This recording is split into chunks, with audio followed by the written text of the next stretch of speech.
বাঙালির শক্তির আরাধ্যা মা কালী। কিন্তু জানেন কি, বাংলায় প্রথম কালী পুজোর সূচনা হয়েছিল ৫০০ বছর আগে।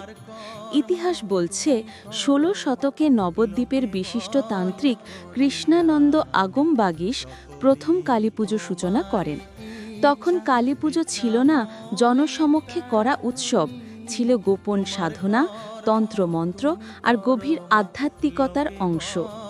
কৃষ্ণানন্দেই প্রথম শাস্ত্রবদ্ধ উপায়ে কালী আরাধনার প্রচলন করেন বাংলায়।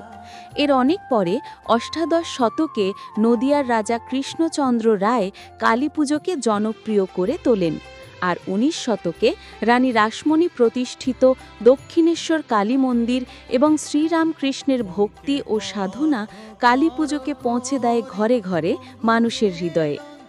আজ দীপাবলির রাতে আমরা যখন কালীপুজো করি, সেই ঐতিহ্যের সূচনা হয়েছিল নবদ্বীপে কৃষ্ণানন্দ আগম বাগীশের হাত ধরে।